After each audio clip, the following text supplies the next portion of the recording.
जैसा हमने डिस्कस किया था एंटीवायरल ड्रग्स का, एंटीवायरल ड्रग्स में हमने क्लासिफिकेशन देखा था, लिस्टिंग देखी थी कौन सी कैटेगरी में कौन सा है। अब मैं बात करूंगा आपको किसमें कि ये ड्रग्स किस तरह से काम करती है या किस तरह से इनका स्ट्रक्चर है।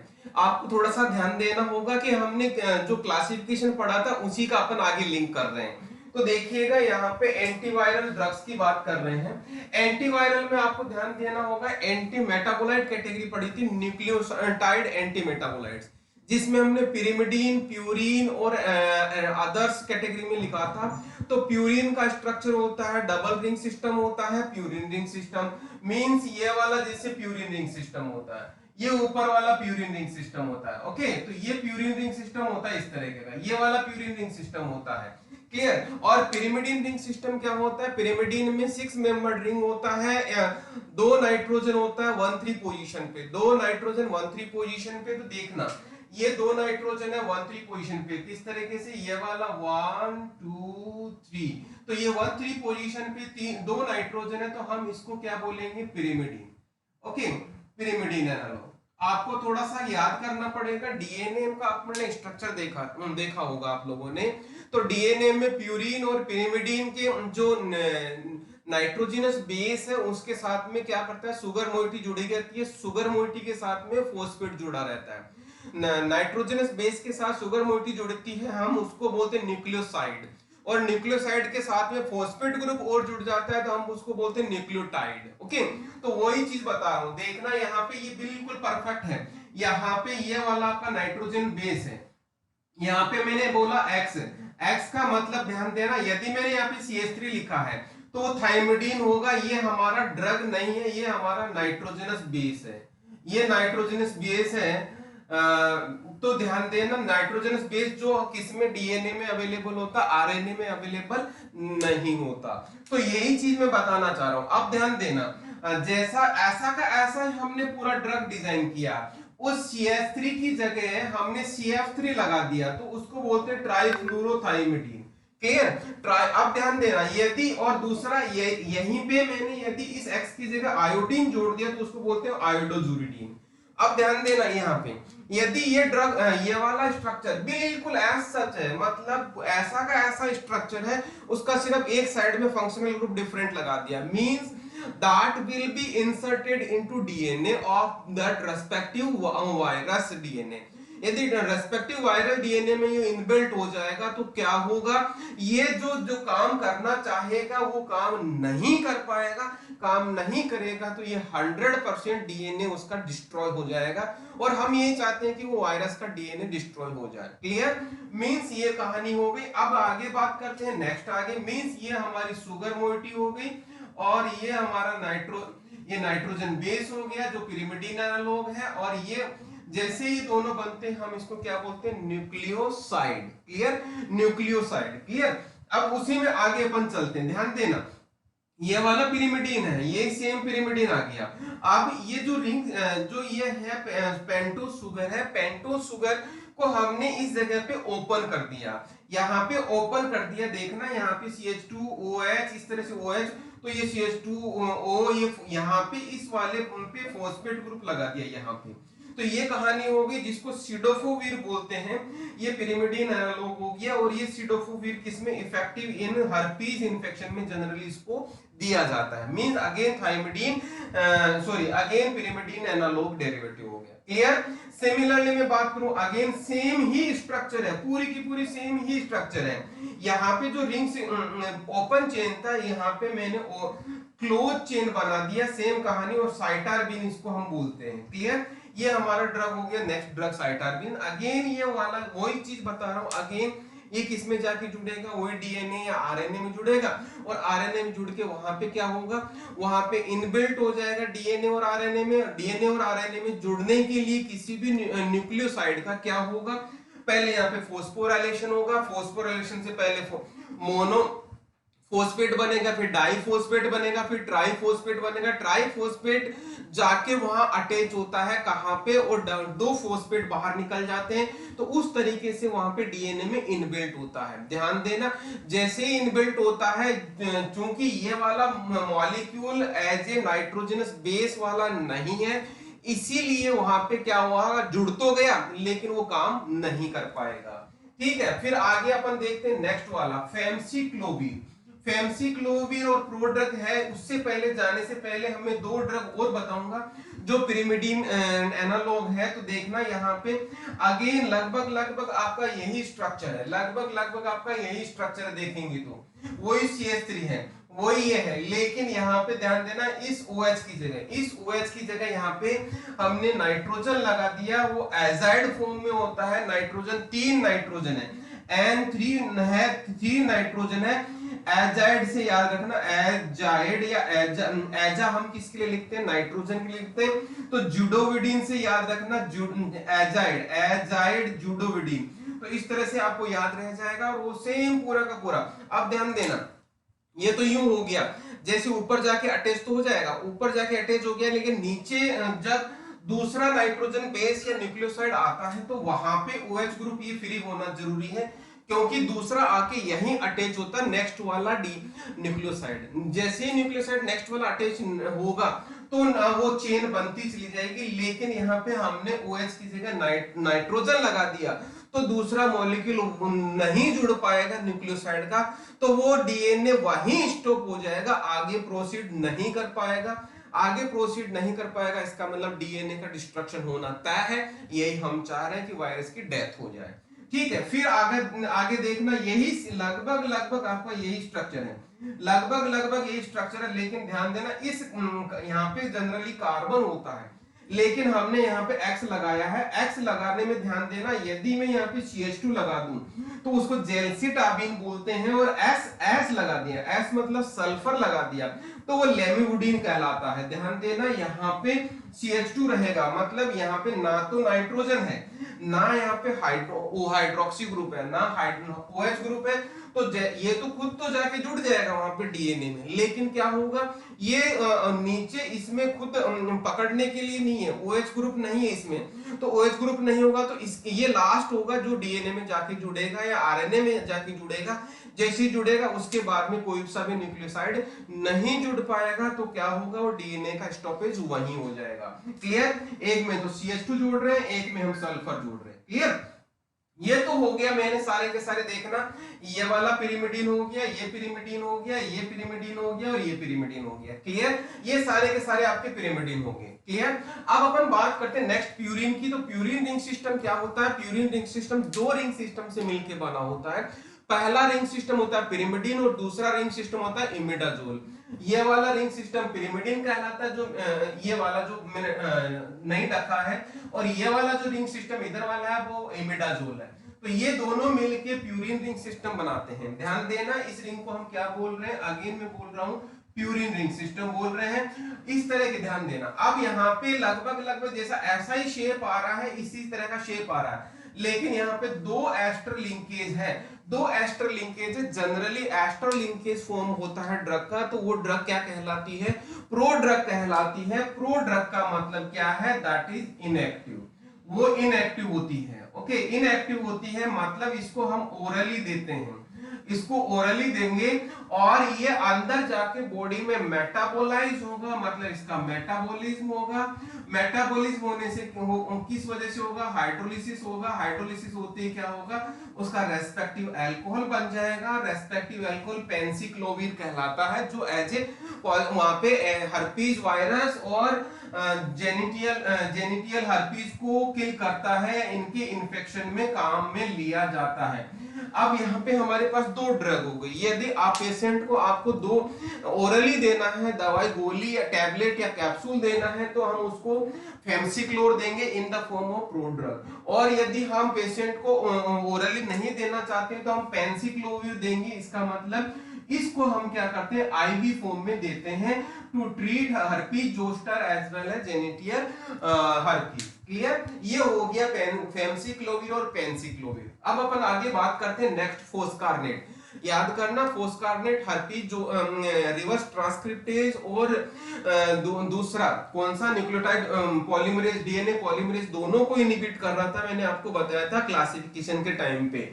यहाँ पे ध्यान दीजिएगा, यहाँ पे ये वाला पार्ट आता है, एक ही कार्बोक्सिलिक ग्रुप है तो इसको बोलेंगे COOH, और एक ही कार्बोक्सिलिक एसिड होता है और H होता है, एक ही कार्बन होता है तो हम उसको बोलते हैं फॉर्मिक एसिड, इसको हम बोलेंगे फॉर्मिक एसिड। तो ध्यान देना, फॉर्मिक से फॉस याद रखना है, फॉर्मिक से, ठीक है, फॉस्कार। अब ध्यान देना दूसरा, जहां जहां पे सोडियम लगा हुआ, 3 जगह सोडियम लगा हुआ, ये आपका सोडियम आ गया, और फोस्कार नेट आपको इसका याद रखना फॉस्फेट से, और फोस्कार से याद रखना है फॉर्मिक एसिड। तो यहाँ पे तीनों चीजों आपको लिंक हो रही है, फोस से फॉस्फेट ग्रुप और फॉर्मिक एसिड, और सोडियम से सोडियम याद हो जाएगा। तो ये फोस्कारनेट सोडियम होता है, ये बेसिकली किसका एनालॉग होता है, एनालॉग ऑफ पायरोफॉस्फेट होता है, जो यहाँ डीएनए सिंथेसिस में पार्टिसिपेट करता है। और यहाँ पे किसके लिए यूज होता है जनरली, हर्पीज और साइटोमेगलोवायरस के लिए जनरली इसको यूज किया जाता है। ये हो गया इसका फोस्कारनेट सोडियम का। ये फोस्कारनेट सोडियम इंपॉर्टेंट ड्रग है, बहुत बार जीपेट में क्वेश्चन आया हुआ है, बहुत बार जीपेट में क्वेश्चन आया हुआ है, क्लियर। अब अपन आगे बात करते हैं, इसी में आगे देखना, यहाँ पे अगेन प्यूरिन एनालॉग आ गया। प्यूरिन एनालॉग में वही चीज आ गया विडारबीन, जिसमें लगभग वैसी ही स्ट्रक्चर है, लेकिन यहाँ पे OH डिफरेंट है। तो क्या होगा, वहां पे जो कोडिंग डीएनए करना चाहेगा वो कोडिंग नहीं कर पाएगा, क्योंकि यहाँ पे उसका रेस्पेक्टिव जो नाइट्रोजनस बेस और उसका जो यहाँ पे जो कौन सा शुगर पार्ट है वो परफेक्ट नहीं है। यदि डीएनए में उसकी स्ट्रक्चर परफेक्ट नहीं होगी तो वो जेनेटिक कोड परफेक्टली काम नहीं कर पाएगा। जेनेटिक कोड परफेक्टली काम नहीं कर पाएगा तो protein synthesis, DNA synthesis, RNA synthesis कुछ भी परफेक्टली नहीं होगा, कुछ भी परफेक्टली नहीं होगा, इसका मतलब वायरस का मरना तय है। सिमिलरली आगे अपन बात करते हैं एसाइक्लोविर। देखिएगा यहाँ पे लगभग इसी जैसा स्ट्रक्चर है, लेकिन यहाँ पे ये रिंग सिस्टम ओपन है, यहाँ पे ओपन होके यहाँ पे एक आर मैंने अटैच किया है। यदि आर की जगह में H लगा दूं तो क्या होगा, एसाइक्लोविर होगा। यहाँ पे रिंग सिस्टम नहीं है इसलिए हम एसाइक्लोविर बोल रहे हैं, साइकिल नहीं है किसकी, यहाँ पे यहाँ सुगर मोइटी की। फिर यदि यहाँ पे इस R की जगह CH2OH लगा देंगे तो ये गेंसिक्लोविर हो गया। ये कौन सा हो गया आपका, गेंसिक्लोविर हो गया। ध्यान देना, गेंसिक्लोविर और पेन, ये वाला स्ट्रक्चर कौन सा, ये वाला स्ट्रक्चर। यदि मैं यहाँ पे CH2 लगा दूं, CH2OH लगा दूं तो गेंसिक्लोविर बनेगा, और यहाँ पे पेंसिक्लोविर है। तो डिफरेंस क्या है, सिर्फ NH2 ग्रुप का डिफरेंस है, बाकी पूरा का पूरा स्ट्रक्चर सेम सा है। तो आई मीन टू से यहाँ कहने का मतलब ये है कि हम थोड़ा सा ड्रग का मॉडिफिकेशन करके दूसरा ड्रग बना लेते हैं। इसी का यही कंसेप्ट चलता है किसका, ड्रग डिजाइनिंग में। आप यहाँ पे 6th सेम की बात कर रहे हैं तो आपको थोड़ा सा कंसेप्ट ड्रग डिजाइनिंग का आना चाहिए। और एंटीवायरल और एंटी न्यूप्लास्टिक दो ड्रग कैटेगरी ऐसी है जिसको हम बहुत अच्छे से ड्रग डिजाइनिंग कंसेप्ट से कोरिलेट कर सकते हैं। रीजन बिहाइंड, क्योंकि डीएनए और आरएनए में नाइट्रोजनस बेस होते हैं, नाइट्रोजनस बेस प्यूरिन और पिरिमिडीन, जिसमें प्यूरिन में एडेनिन और गुआनिन होता है, और उनमें हम थोड़ा सा चेंज करेंगे, थोड़ा सा चेंज करते अपन को ड्रग मॉलिक्यूल बन जाता है, और वो जाके वो डीएनए और आरएनए में फिट हो जाता है। फिट होते ही उस डीएनए का 100% डिस्ट्रक्शन होना तय है, क्योंकि वो नॉर्मल काम नहीं कर पाएगा। This is all about what that is antiviral drugs, that belongs to two categories, that is purine as well as pyrimidine. Clear.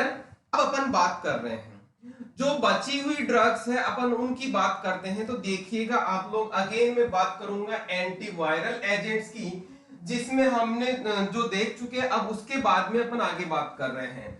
फिर आता है देखना नेविरापिन। नेविरापिन हमने किसमें डिस्कस किया था, नॉन न्यूक्लियोसाइड। मतलब यहाँ पे ध्यान देने वाली बात ये है कि यहाँ पे ये जो न्यूक्लियोसाइड है नाइट्रोजन बेस है, उन नाइट्रोजन बेसेस में वहां पे नाइट्रोजन बेस जैसा एनालॉग नहीं मिलेगा, लेकिन हमने यहाँ पे उसका जो बेसिक फार्माकोफोर है, जो बेसिक फार्माकोर रिक्वायरमेंट है, हमने उसको कैच किया और नाइट्रोजन बेस जैसा हमने नहीं बनाया, लेकिन दूसरा स्ट्रक्चर बना लिया।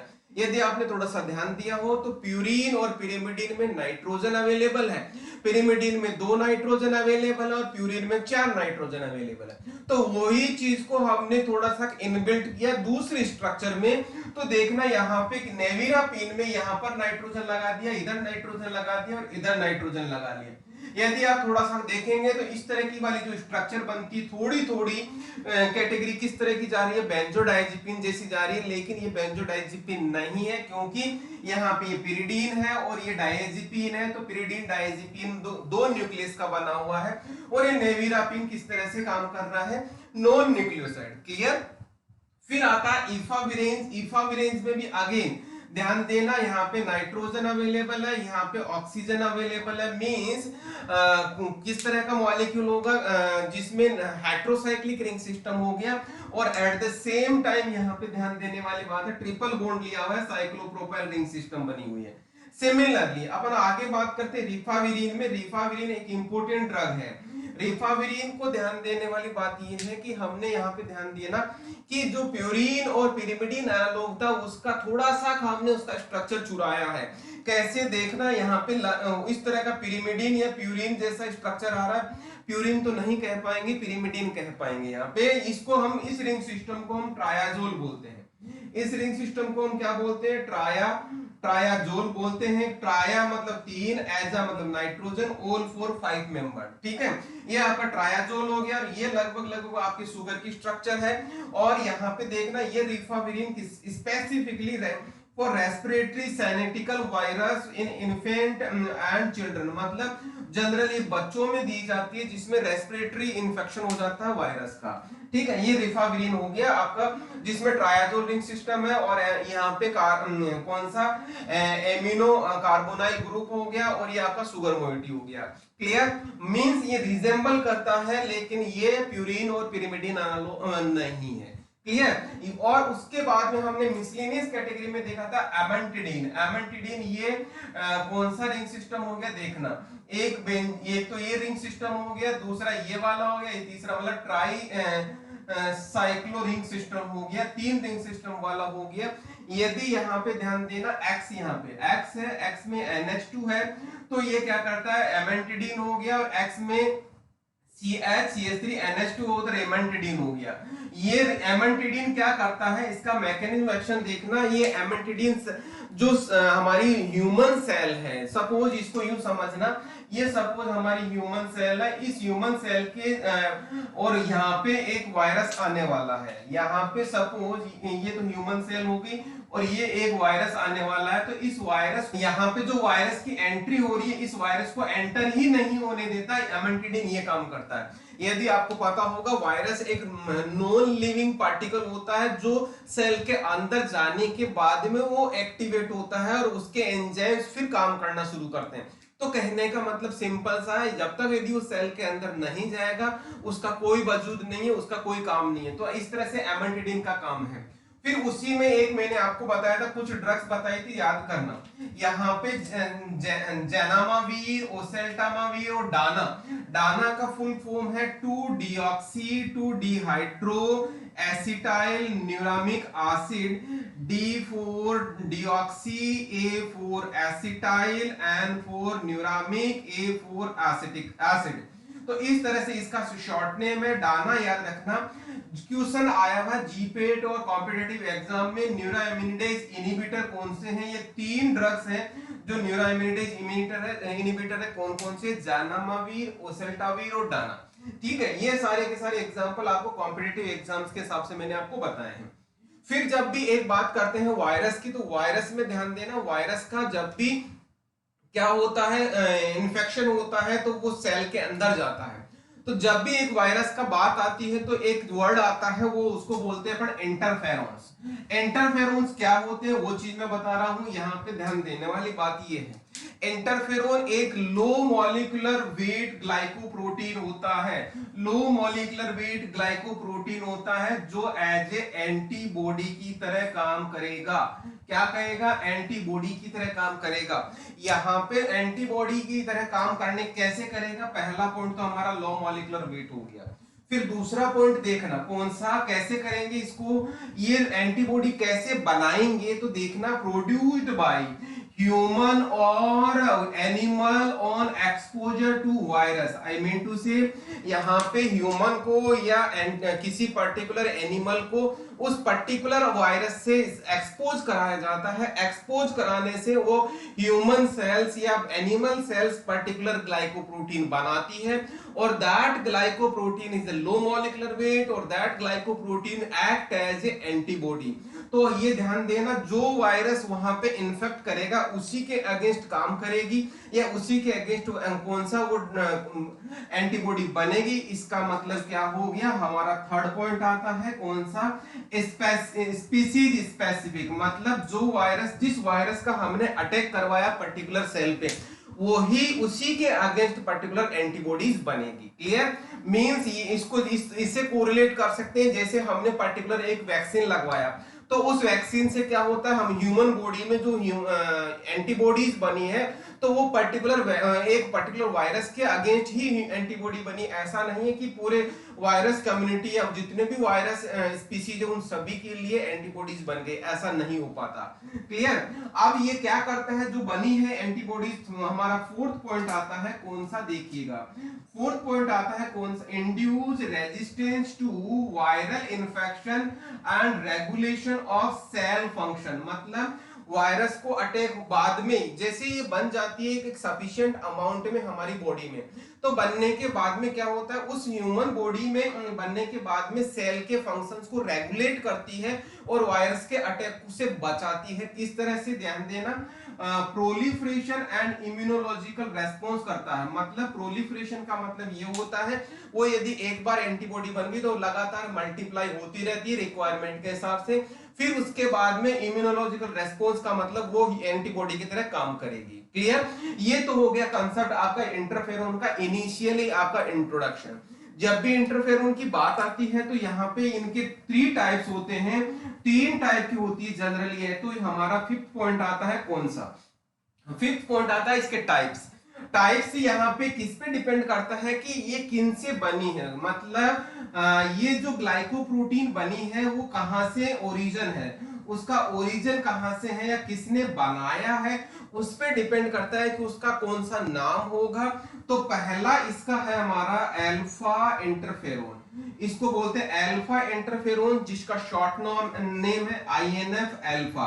आईएनएफ का मतलब इंटरफेरोन, अल्फा का मतलब इसकी स्पीशीज हो गई है। ये अल्फा इंटरफेरोन किससे मिलता है, फ्रॉम ल्यूकोसाइट से मिलता है। मतलब ल्यूकोसाइट यदि प्रोड्यूस करेगा इस इंटरफेरोन को, इंटरफेरोन क्या था, शुरुआत में मैंने बताया था, low molecular weight glycoprotein which act as a antibody.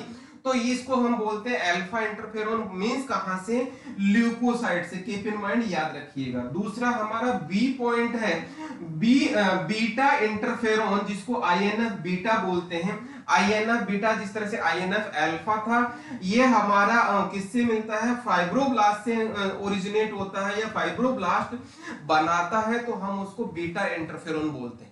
Similarly हमारा थर्ड दैट इज सी कहेंगे, जिसको हम गामा इंटरफेरोन बोलते हैं, जिसको आईएनएफ बी गामा बोलते हैं शॉर्ट में, और ये टी लिम्फोसाइट से मिलके बनता है, मतलब टी लिम्फोसाइट इससे बनाता है, किसको, गामा इंटरफेरोन को। ये 3 टाइप हो गए। तो याद रखिएगा, कॉम्पिटिटिव एग्जाम में बहुत बार क्वेश्चन पूछा गया है, फाइब्रोब्लास्ट से कौन सा इंटरफेरोन बनता है, या बीटा इंटरफेरोन किससे बनता है, ल्यूकोसाइट कौन सा इंटरफेरोन बनाता है, मतलब अल्फा इंटरफेरोन कौन बनाता है, सिमिलरली गामा इंटरफेरोन किससे बनता है, मतलब टी लिम्फोसाइट कौन सा इंटरफेरोन बनाता है। किसी भी तरीके से इसको एग्जाम में पूछा जाता है। जब भी वर्ड इंटरफेरोन का आता है तो यहाँ पे अल्फा, बीटा और गामा का आपको याद रखना है।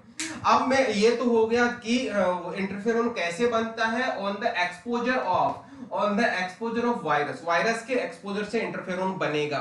लेकिन अब मैं एक चीज और बताने वाला हूं, यहाँ पे एक और इंपॉर्टेंट वर्ड आ रहा है, कौन सा, इंटरफेरोन इंड्यूसर। मतलब ऐसी दवाई भी आती है, ऐसा ड्रग भी आता है, ऐसी मेडिसिन भी आती है, हमें वायरस की जरूरत नहीं है, पर्टिकुलर एक ड्रग देंगे तो वो बॉडी में एज ए वायरल की तरह काम करेगा, दैट इज द टिलोरोन। कौन सा है वो, टिलोरोन एक ड्रग है जो इंटरफेरोन को इंड्यूस करता है बॉडी में बनाने के लिए। जैसे ही हम टिलोरन पेशेंट को देंगे तो पेशेंट अंदर जाने के बाद में पेशेंट इंटरफेरोन बनाने लग जाएगा, मतलब ह्यूमन बीइंग और आइदर एनिमल, तो वो इसको हम बोलेंगे इंटरफेरोन इंड्यूसर। तो ये हो गया सारा का सारा आपका इंड्यूसर से रिलेटेड और इंटरफेरोन से रिलेटेड कंप्लीटली पूरा का पूरा पैकेज। अब मैं बात करूंगा कॉम्पिटिटिव या यूनिवर्सिटी एग्जाम में क्वेश्चन क्या बनता है। क्वेश्चन बनता है यूनिवर्सिटी एग्जाम में, राइट शॉर्ट नोट ऑन कौन सा एंटीवायरल एजेंट। तो जितना मैंने एंटीवायरल एजेंट्स के बारे में पूरा बताया है वो पूरा का पूरा लिखेंगे, तब आपको कंप्लीटली बी फार्म या फार्म डी लाइक जैसा क्वेश्चन बनता है। और यदि आपको ये डिप्लोमा लेवल की बात करेंगे तो डिप्लोमा लेवल का बात आएगी कौन सा क्वेश्चन, वो जो शुरू में मैंने बताया था, सिर्फ नाम, आपको स्ट्रक्चर लिखने की जरूरत नहीं है, तब आपको पूरा का पूरा क्वेश्चन वहां पे कंप्लीट हो जाएगा। अब मैं बात करता हूं कॉम्पिटिटिव एग्जाम्स की। तो कॉम्पिटिटिव एग्जाम में कौन सा क्वेश्चन बनता है, ध्यान देना। कॉम्पिटिटिव एग्जाम में पहला जो मैंने क्लासिफिकेशन डिस्कस किया था उसमें मैंने जो डिस्कस पॉइंट किए थे वो आपको क्वेश्चन बनते हैं, मतलब उसका मैकेनिज्म एक्शन से रिलेटेड या कौन सा ड्रग कौन सी कैटेगरी के अंदर आया था वो चीज मैंने आपको वहां पे डिस्कस की थी। और उसके बाद में फिर यहाँ पे इस पॉइंट में बात करता हूं तो यहाँ पे ये वाले तीन ड्रग जो है कौन कौन से हैं, वो कौन कौन सी कैटेगरी में आए थे, याद करना, नॉन न्यूक्लियोसाइड वाले कैटेगरी में आए थे। और फिर आता है नेक्स्ट, मैंने एग्जांपल बताया कौन सा न्यूरोएमिनिडेज इनहिबिटर वो होता है, उसको कौन कौन से ड्रग होते हैं, ये तीन ड्रग होते हैं मैंने अभी बताया। एमेंटिडिन का काम क्या होता है, एमेंटिडिन का मैकेनिज्म एक्शन क्या होता है, ये वायरल एंट्री को रोकता है सेल के अंदर जाने से, मतलब वायरस की एंट्री को रोकता है, वो एमेंटिडिन का मैकेनिज्म एक्शन हो गया। 100% इंपॉर्टेंट क्वेश्चन बनता है multiple choice question point of view से। फिर उसके बाद में इंटरफेरोन से रिलेटेड जितने भी पॉइंट्स मैंने लिखवाए हैं, इंटरफेरोन केमिकली क्या होता है, लो मॉलिक्यूलर, कहां कब बनता है, वायरस के एक्सपोजर से, स्पीसीज स्पेसिफिक होता है कि यस 100%, का काम क्या होता है, फंक्शन क्या होता है 100%, तीन टाइप के होते हैं, ये हो गया। इंटरफेरोन इंडिविजुअल क्या होता है, ये होता है। तो कहने का मतलब इंटरफेरोन से रिलेटेड सारे के सारे पॉइंट जो मैंने लिखे हैं सारे के सारे मल्टीपल चॉइस क्वेश्चंस बनते हैं। यूनिवर्सिटी या बोर्ड एग्जाम या इस तरह के थ्योरेटिकल क्वेश्चन में भी इंटरफेरोन के बारे में शॉर्टली पूछा जा सकता है। तो ये मैंने आपको ब्रीफ नोट बता दिया है, इसको आप एक्सप्लेन करना जिस तरह से मैंने आपको बताया है, इन पॉइंट्स को लेते हुए तो आपका आंसर कंप्लीट हो जाएगा। जनरली 5 नंबर का क्वेश्चन आता है सब्जेक्टिव टाइप का क्वेश्चन यूनिवर्सिटी में, ठीक है। इस तरह से आपका आंसर कंप्लीट होता है related to antiviral agents. Clear?